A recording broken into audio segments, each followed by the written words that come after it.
Meu nome é Mariana Lopes e eu serei a sua professora de Biologia na área de Ciências da Natureza e suas tecnologias. Vamos lá? Na aula de hoje, nós vamos compreender o que é a sustentabilidade e de que forma as práticas mais limpas fazem a diferença. Bom, para início, a gente tem aí uma série de definições, né, de vários autores a respeito do que é essa questão de sustentabilidade. Se eu for pedir para vocês pensarem agora no que é sustentabilidade, eu sei que muitos de vocês vão falar assim, é a gente fazer coisas agora pensando nas gerações futuras. E tá ótimo, é essa definição que a gente fala que é a definição mais clichê dentro de sustentabilidade. Mas eu acho que é legal também a gente conhecer um pouquinho do que vários autores falam a respeito disso. Então eu trouxe 3 autores, o primeiro é o Clareamâncio, onde ele diz que as empresas têm encontrado bastante dificuldade em associar discursos e práticas gerenciais à interpretação de sustentabilidade, embora o termo esteja cada vez mais presente no ambiente empresarial. Então a gente já vê aí um conceito de sustentabilidade dentro de empresas.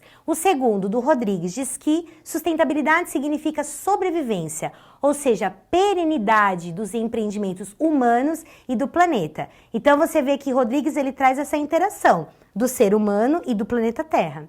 E o próximo, que é o de Graziadi, que diz que a sustentabilidade seria a relação entre os econômicos e os sistemas ecológicos no qual a vida humana continuaria indefinidamente e os efeitos das atividades humanas permaneceriam dentro dos limites, sem destruição. Então vocês percebem que os 3, eles trazem âmbitos diferentes do tema sustentabilidade, mas todos eles falam a respeito desse cuidado, né? Ou seja, tanto na questão empresarial, quanto na questão de cuidado com a sobrevivência, tanto na questão de junção aí das atividades econômicas e vida humana. Então é só para a gente poder entender que o termo sustentabilidade não é só uma definição clichê, mas que ela pode estar inserida em todas as áreas da vida.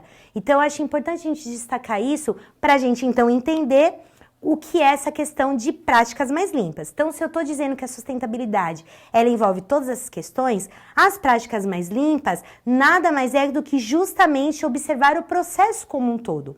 Então, desde da compra da matéria-prima, passando pelo desenvolvimento, o processo final do produto. Então, as práticas mais limpas é eu entender que tudo que eu fizer, ele vai ter uma consequência.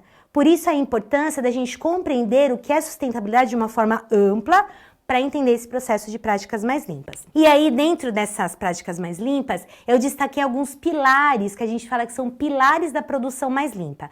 Dentro desses pilares, a ideia é que ele tenha características que não se esgotam, ou seja, você pode usar no uso constante, mas que não vai ser finito, vai ser infinito. Então, se a gente for lembrar da própria queima de combustíveis fósseis, carvão, petróleo, a gente considera eles, né, como eles são chamados de finitos, ou seja, eu uso, mas vai ter uma hora que ele vai acabar. Vamos tentar pensar isso de uma outra forma. Se a gente fala, por exemplo, do petróleo.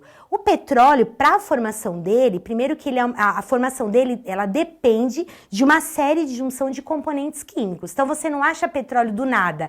Depende de profundidade, densidade, características. Então, se a gente for pensar, por exemplo, no petróleo em si, que é um dos grandes combustíveis fósseis que a gente usa para tudo na vida, nós temos aí um problema porque ele é finito. Agora, se a gente, por exemplo, pensa num contexto de energia eólica, que se utiliza energia do ar, o ar, ele não é ele é algo infinito, ou seja, ele não vai acabar. Então, é só para a gente poder entender que esses pilares de produção mais limpa, elas geram essa novidade. Ou seja, poxa, eu posso usar e não preciso ficar preocupado em acabar. Então, o primeiro que a gente vai estar falando desse pilar, ele é chamado de biocombustível. E aí eu trouxe para vocês um esqueminha de um ciclo de vida desse biocombustível. Então, para a gente poder entender como ele funciona. Então, primeiro, toda a matéria-prima do etanol e até mesmo do biodiesel, elas vão ser colhidas e vão ser trituradas. Depois desse processo, o biodiesel, que é o óleo, né, ele vai ser extraído de grãos, sementes, frutos, e quando a gente fala do etanol, vai ser extraído então o açúcar da cana, do milho, e vão ser todos separados. Depois desse processo, eles vão passar por um mecanismo de aquecimento e de processamento. Já no caso do etanol, ele vai passar por um processo de fermentação para ter aí o processo de destilação do álcool, e aí sim esse biocombustível ele vai para o tanque, né, que a gente fala um tanque dos carros, que emitem então uma concentração de CO2 que não é igual a dos combustíveis fósseis, e aí esse CO2 ele vai ser absorvido novamente pelas plantas enquanto elas crescem. Então tá vendo que interessante? Você tem um ciclo que a gente fala que é um ciclo saudável. E aí você deve estar se perguntando, nossa, mas a planta ela vai absorver a questão do CO2? Vamos lembrar aí de um conceito básico de biologia, né? Então a gente está falando da fotossíntese. Então se você respirar aí desse lado junto comigo, a gente respira oxigênio e libera CO2. Então, essa liberação de CO2, ela faz parte da composição do planeta. Então, quando a gente fala de produção mais limpa e do biocombustível, ele vai liberar CO2, porém, numa concentração menor, aonde os próprios vegetais conseguem absorver essa concentração de CO2, ok? O segundo que a gente tem, e aí eu chamo uma matéria para vocês, é energia eólica e energia solar. Essa matéria ela vai estar mostrando o quanto cresceu essa oferta no Brasil esse ano de 2022. Espero que vocês gostem. As fontes eólica e solar ocuparam juntas no ano passado a segunda maior participação na oferta interna de energia elétrica. Os dados são do Ministério de Minas e Energia e revelam a importância das fontes limpas e renováveis aqui no Brasil. Sol forte e vento abundante. Essas riquezas tão comuns encontradas por aqui vêm ajudando o Brasil a ocupar uma posição mundial de destaque na geração de energia limpa.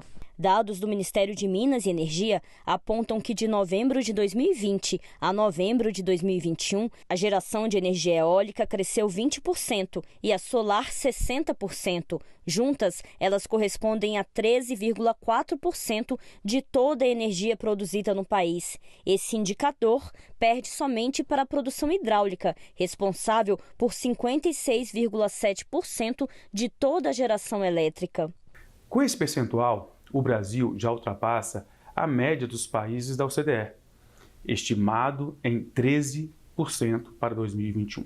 O estudo também mostrou que a oferta interna de energia elétrica deve crescer 4,7% em 2021, com 44,5% de participação de renováveis. O governo federal destaca as ações para incentivar o crescimento do setor, como um decreto que cede o uso de espaços públicos e o aproveitamento dos recursos naturais para a geração de energia elétrica a partir de empreendimentos offshore.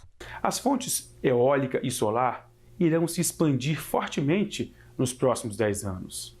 E ainda há fontes limpas e menos tradicionais que estão recebendo grande atenção do Ministério para sua viabilização, como os resíduos sólidos urbanos, a eólica offshore e o hidrogênio.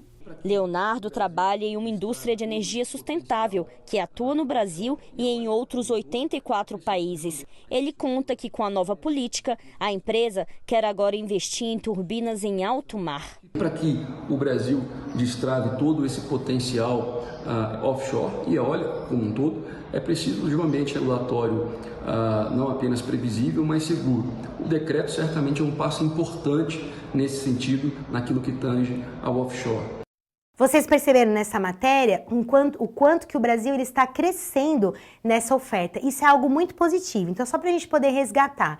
Quando a gente fala de energia eólica, a gente está falando daquela energia dos ventos, né? Também conhecida como energia dos ventos. Onde a gente acaba vendo, né? E a gente viu isso na reportagem, grandes equipamentos, onde as turbinas são giradas até certo ponto que gera uma energia aí para grandes cidades. E aí a gente também tem energia solar, que são as placas de aquecimento, que também é uma nova forma, já tem aí um tempo, mas eu digo nova porque agora ela está muito mais acessível para compra, para quem quer colocar em casa, em novos edifícios, em empresas e assim por diante. Agora a gente vai para o segundo aspecto que nós temos, que é chamado de maremotriz. A maré motriz, ela é conhecida também como energia das marés e ela é obtida por meio das altas baixas das marés e também das correntes do mar. Uma curiosidade é que a maré motriz, ela é uma energia totalmente renovável, uma energia limpa também, e a sua fonte ela não se esgota. Então a gente até comenta que você não tem impactos ambientais durante a sua produção e nem seu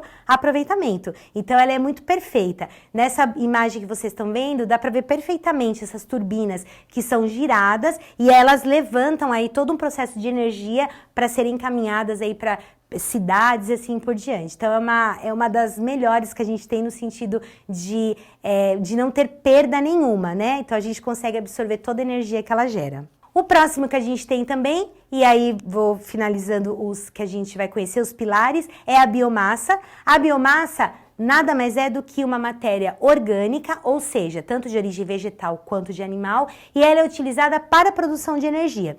Uma curiosidade é que aqui no Brasil, nós temos aí cerca de 9% da energia elétrica é produzida por biomassa. É lógico que a gente quer que isso chegue a muito mais, mas só para a gente poder entender que o Brasil ele também tem aí um lado de investimento nesse tipo de tecnologia mais limpa.